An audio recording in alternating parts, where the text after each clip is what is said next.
सभापती महोदय, कोल्हापूर सांगली जिल्ह्याच्या दृष्टीने अत्यंत महत्त्वाचा विषय आहे। अलमट्टीच्या उंची संदर्भात सातत्याने चर्चा त्या ठिकाणी होते आणि मधल्या काळामध्ये काही निर्णय अलमट्टीच्या संदर्भात झाले। आपण उत्तरात पहिल्या पानावर मंत्री महोदय लवाद 2च्या सन 2013 मध्ये जाहीर केलेल्या निवडीनुसार कर्नाटक शासनास अलमट्टी धरणाची उंची 524.256 मीटर पर्यंत वाढवण्यास परवानगी दिली आहे।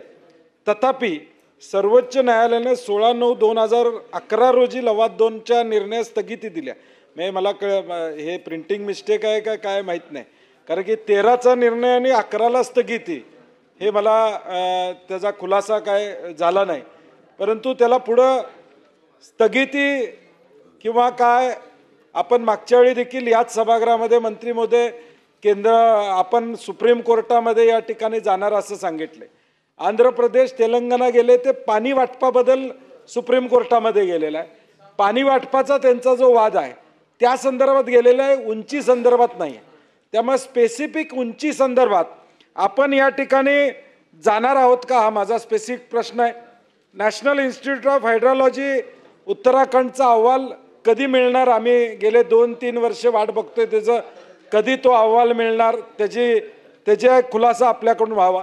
केंद्रामध्ये बैठका 2 वेळा तारखा ठरल्या, परंतु त्या बैठका झाल्या का नाही याचा खुलासा होणं त्या ठिकाणी गरजेचं आहे। गरज असेल तर आपण केंद्राला एखादं शिष्टमंडळ घेऊन जाऊन भेटणं या ठिकाणी गरजेचं असं मला वाटतंय।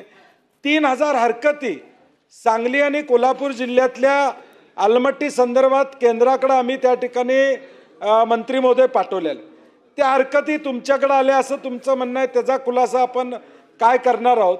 आणि स्पेसिफिक माझा प्रश्न आहे, वडनेरे समिती जी मागच्या काळामध्ये अपॉइंट केली होती त्यांचं म्हणणं आहे की या अलमट्टीच्या उंचीचा आणि पुराचा काय संबंध, असं नाही आहे। या उंचीमुळे निश्चितपणे सांगली कोल्हापूरला महापुराचा फटका बसणार आहे आणि त्यामुळे वडनेरी समितीतले काही निष्कर्ष ठीक आहेत, नदीमध्ये अतिक्रमण झालं, बंधारे आपण बांधले, तिथं वेगळ्या पद्धतीचे पूल बांधायला पाहिजे होते वगैरे, हे मान्य आहे, परंतु अलमट्टी संदर्भातलं आपण स्वीकारलं का नाही स्वीकारलं या 5 गोष्टीचा खुलासा व्हावा अशी माझी अपेक्षा असणार।